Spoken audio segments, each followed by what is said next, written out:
કેમ છો? આ મારો ત્રીજો પોડકાસ્ટ છે. આજે થઈ 8 સપ્ટેમ્બર 2025. આજે આપણે વાત કરીશું તૃપ્તિના મેરેજ લાઈફની અને એની ક્રિમિનલ એક્ટિવિટીઝ, જે એપ્રોક્સ 2 કરોડની છે. 2 કરોડની અને બીજી પણ બહુ બધી પૈસા સિવાયની પણ. તો મેં 2 પોર્શન બનાવ્યા છે, તમે દેખી શકો છો. એક એની મેરેજ લાઈફ, સેકન્ડ એની ક્રિમિનલ એક્ટિવિટીઝ. સો પહેલો પોઈન્ટ છે તેના મેરેજ મારા ભાઈ ચિરાગ જોડે જાન્યુઆરી 2015 થયા. 3 દિવસની જ મારો ભાઈ એની જોડે ડિવોર્સ લેવા માંગતો હતો. માર્ચ 2016 પ્રેગ્નન્સી પ્લાન કરીને એ લોકો જર્મની જવા નીકળ્યા. માર્ચ 2016 થી ઓગસ્ટ 2021 સુધી મારા ભાઈને જર્મનીમાં એટલો હેરાન કરવામાં આવ્યો કે ના પૂછો વાત. ઓગસ્ટ 2021 મારા ફાધરને કેન્સરનું ઓપરેશન મેં કરાવ્યું હતું અને મારા ફાધરને ટેક કેર હું કરતો હતો. તો ઓગસ્ટ 2021 પહેલા મારા ફાધરને કેન્સર ડિટેક્ટ થયું આશરે માર્ચ 2021 અને એપ્રિલમાં મેં ઓપરેશન કરાવ્યું છે અને મારી જોડે રહેતા હતા અને ટોટલી એમને હું ટેક કેર કરતો હતો. એટલે પછી ઓગસ્ટ 2021 એ લોકો જર્મનથી 2 ના 3 થઈને આવ્યા, વૈદયને લઈને આવ્યા અને થોડા સમયમાં જ તૃપ્તિને ડિસ્પ્યુટ ક્રિએટ કર્યો મારા પપ્પા જોડે અને મારા ભાઈ જોડે અને એ મમ્મીના ઘરે રહેવા જતી રહી. પતિને જવાબદારી છોડી સસરાને જે લાસ્ટ સ્ટેજ કેન્સર હતું એમની જવાબદારી છોડી છોકરીને લઈને જતી રહી. જ્યારે થોડા સમય પછી, થોડા મહિનાઓ પછી મારા પપ્પા અને મારા ભાઈ એના ઘરે એને મનાવવા ગયા, પાછા આવી જાઓ. તો એને લાખો રૂપિયાની ડિમાન્ડ કરી, મિલકત એના નામે માંગણી કરી અને બીજી બધી પણ બહુ બધી એને ડિમાન્ડ કરી હતી, જે એમના પતિ મારા ભાઈ ચિરાગ અને સસરાએ રિજેક્ટ મારી અને ત્યાંથી ઉભા થઈને આવતા રહ્યા. પછી થોડો સમય બીજો ગયો અને પછી એ સમયની અંદર ફાઇનલ એવું થયું કે 10 લાખની અંદર છૂટાછેડા. અને આ વાત હું નથી એકલો કહેતો, સમાજને બધાને ખબર છે, વચગાડિયાઓને ખબર છે. આ 10 લાખના છૂટાછેડા જવાના હતા, જેમાં ભાઈએ રિજેક્ટ મારી દીધું કે ના 10 લાખ પણ નહીં આપવું, કારણ કે અમે તો કાઢી નથી એને જાતી જતી રહી છે, ડિસ્પ્યુટ ક્રિએટ કરી. પછી આશરે 1 વર્ષ પછી, 1 વર્ષથી વધારે છે, સડનલી આવે છે અને થોડા સમયમાં 21/5/2023 મારા ભાઈ સુસાઇડ કરી લે છે. આની મેરેજ લાઈફ 2 મહિના પછી એટલે 10/8/2023 રોજ મારા પપ્પા ગુજરી જાય છે અને એના સસરા ગુજરી જાય છે. અને એ દિવસે બહુ બધો ડ્રામા કરે છે. મારી જો પ્રોપર એવિડન્સ છે, બધા સોસાયટી બોયકોટ કરે છે, સમાજના લોકો બોયકોટ કરે છે, બોડી લઈને ભાગી જાય છે અને એના પરિવારો દરવાજો અંદરથી બંધ કરીને લોક મારીને 23 ગાંધી સાગર સામે ગેરકાયદેસર પરિસર લઈ છે અને એના પર કબજો બનાવી દે છે. પછી જાણવા મળ્યું કે એની બેબીની ફેક આઈડેન્ટિટી છે ઇન્ડિયાની અંદર, ફેક બેંક એકાઉન્ટ છે. 26/7/2023 રોજ માપાના ખાતામાંથી 20 લાખ ઉપાડે છે.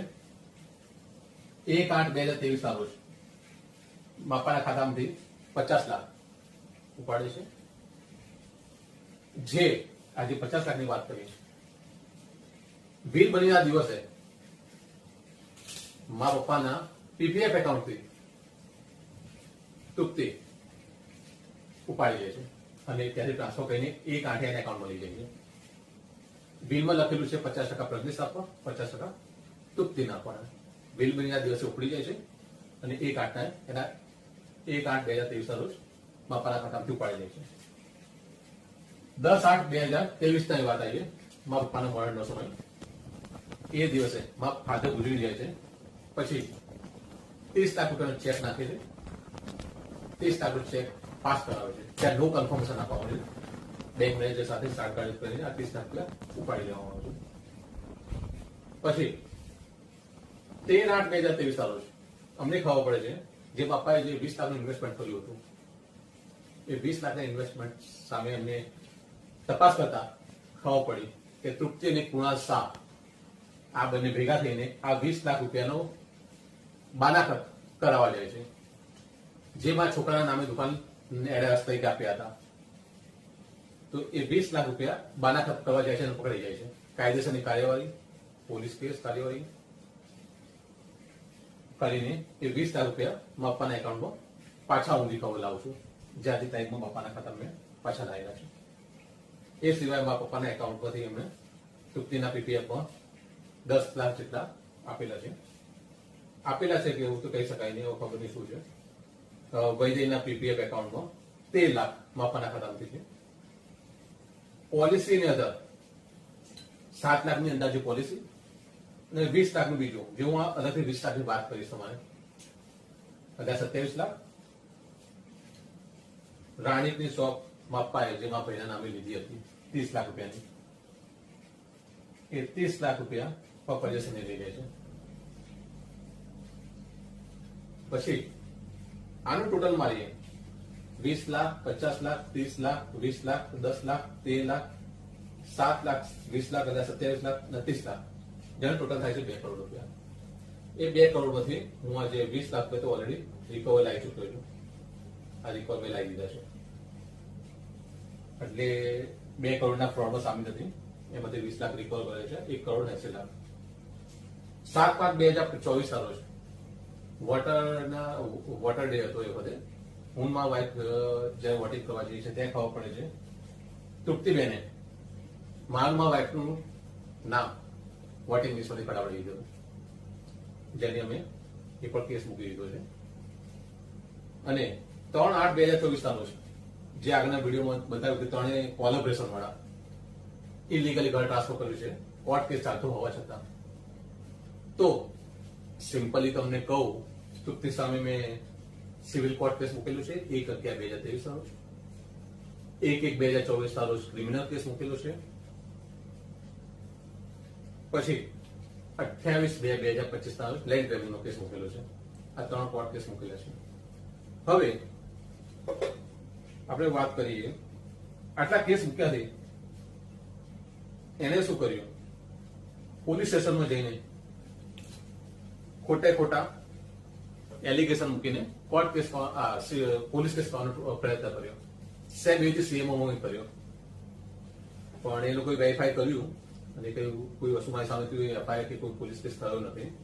અને બધા મેં પોલીસને અને જે તે ડિપાર્ટમેન્ટની અંદર ક્લેરિફિકેશન અને જસ્ટિફિકેશન વિથ પેપર્સ એવી એવિડન્સ આપી દીધા છે.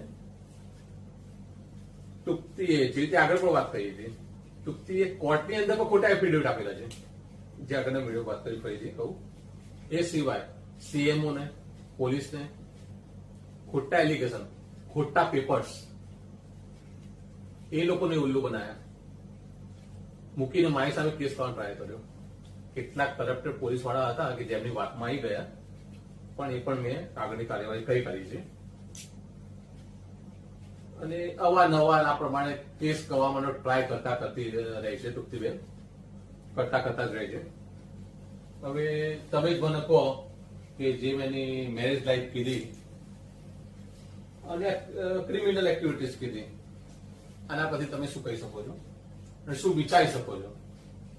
એવું સાંભળવા મળ્યું છે, એવું કીધું પણ છે લોકોએ કે તૃપ્તિબેન એવું કહે છે હું વિધવા છું, મારી છોકરી મને મારા દિયર હેરાન કરે છે, ખોટા એલિગેશનો મૂકે છે, હું અહીં ત્યાં એને હેરાનગતિ કરું છું.